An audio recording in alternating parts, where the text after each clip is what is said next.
Hey, it's Tom from Tom's Tunes.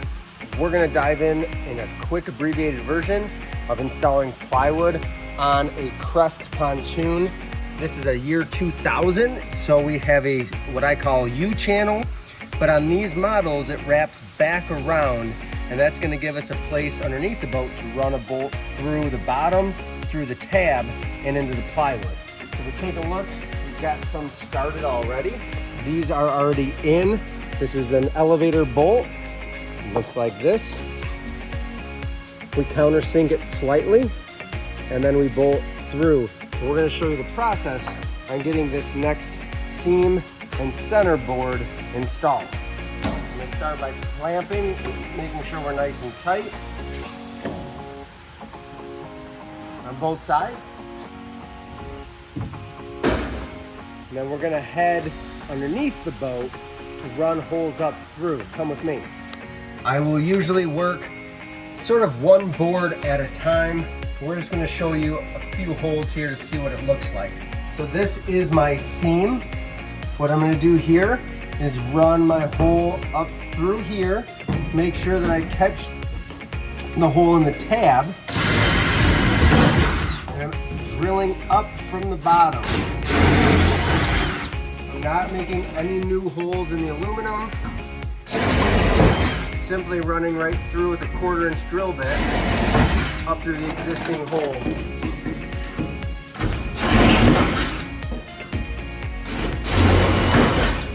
And for the non-seams, we're just going to run one hole.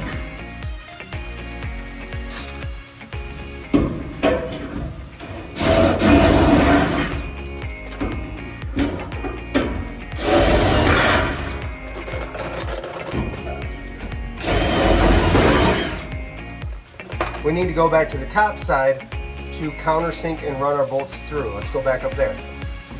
So for each hole I've run up through the bottom, I'm going to take a 1-inch hole cutting bit and just take one layer of plywood off.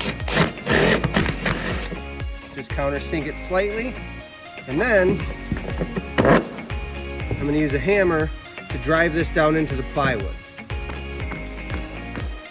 When I tighten the nut from the bottom, it's going to countersink a little bit. A little bit of indentation is much better under your feet. You won't feel it because the glue will fill in. I don't want to leave this risen because I will feel that under my foot. I'm going to go ahead and make my countersink on each of these, and then we'll go back underneath and tighten.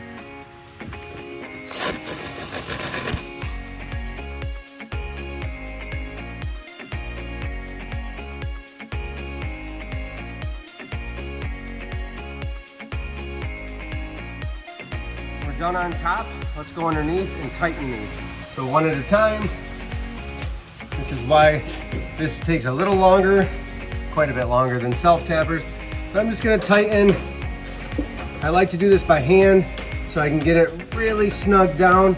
But what we're using is a serrated stainless nut. This is a different type of locking nut. It's gonna help keep this on. It digs into the aluminum cross member and puts it in, keeps it in place forever. It's literally the same type of hardware that we took off. I'll go through, put a nut, tighten everything down. I'll check on top before I'm done, just to make sure that everything's nice and flush or countersunk slightly. If it's not, I usually can take my hammer and hammer on the top side just a little bit, and then I can tighten a little more on the bottom. This is the one that I just tightened. I tightened the one next to it too. As you can see, nice and just slightly countersunk in, so no one's gonna be feeling them under their feet. As you can tell, it's a hot day at the shop. We're gonna finish this deck, get it vinyled, so we can move on with this boat. Keep in mind, if you're working on an older crest, earlier than late 90s, especially if it's a way older crest from the 70s or 80s, you might not have this extra flange on your cross member. It might just be a U-channel that continues straight up.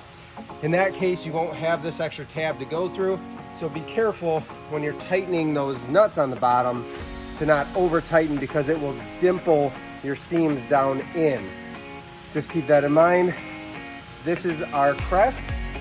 That's the in a nutshell version of how you're going to install your deck boards using those 3-inch deck bolts from pontoonstuff.com.